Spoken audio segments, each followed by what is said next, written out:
Salut, c'est Trado, content de vous retrouver pour la mise à jour de l'indice parisien. Il s'est pas passé grand chose aujourd'hui, hein. On finit à l'équilibre, plus 0,02%, autant dire à l'équilibre.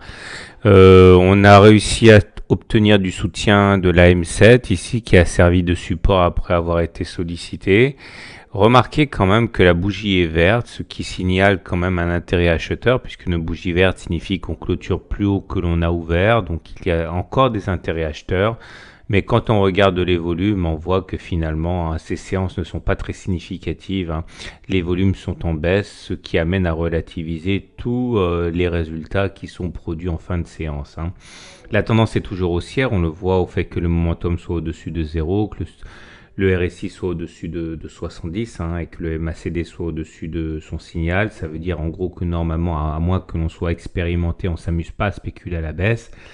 Sans néanmoins oublier que le CCI vient de passer clairement en dessous de moins 100. Donc pour moi, c'est un signal d'alerte qu'il ne faut absolument pas négliger, hein. Je pense effectivement que nous sommes en train d'assister au dernier souffle, hein, de la vague de hausse, hein. Il faut s'attendre à une consolidation qui nous amènerait à tester la Tenkan dans un premier temps et pourquoi pas même les 23,6% de Fibonacci. Après, ça ne préjuge en rien de ce qui pourrait se passer, mais voyez en plus cette forme caractéristique, hein, d'un sommet arrondi, un rounded top en anglais, montre généralement que eh bien, il faut s'attendre à une petite consolidation après une hausse quand même intense. Alors les autres indicateurs, les autres marchés montrent à peu près la même chose, hein. Du côté du DAX 30, l'évolution est légèrement négative, hein, 0,11%.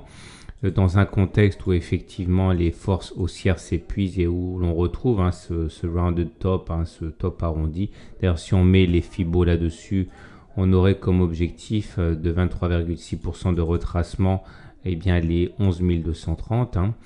Et regardez quand même ce qui se passe sur le Dow Jones, c'est important, hein. Il y a un refus d'aller chercher le seuil symbolique des 20 000 points, hein, qui est attendu par tous. Alors c'est intéressant parce que comme tout le monde attend les 20 000 pour éventuellement spéculer à la baisse, certains décident de ne pas être trop gourmands et de commencer à vendre maintenant. Du coup, ça empêche, hein, le ralliement des 20 000, c'est assez intéressant. Bon, la séance n'est pas terminée, mais regardez, hein, on va arriver sur des supports intéressants. Un d'entre eux a déjà été sollicité, c'est la M7. On a en deuxième rideau le SAR et la Tenkan. Mais il est assez intéressant de voir que les 20 000 sont tellement attendus que certains décident de décharger dès maintenant. Et c'est la même chose sur le SP500, hein, qui marque le coup avec une baisse de 0,3%. En ayant déjà, lui, cassé sa M7, cassé sa Tenkan, et en ayant en ligne de mire, hein, pourquoi pas, le SAR. Donc, pour faire simple, je maintiens a priori et à très court terme l'idée d'une consolidation qui devrait nous amener à chercher la Tenkan ou les 23,6% de retracement de Fibonacci. Au-delà, je vous l'ai montré, les volumes sont très très faibles, donc pas très significatifs. On attend. Voilà, je vous souhaite une bonne soirée, de bons trades et à demain pour la mise à jour.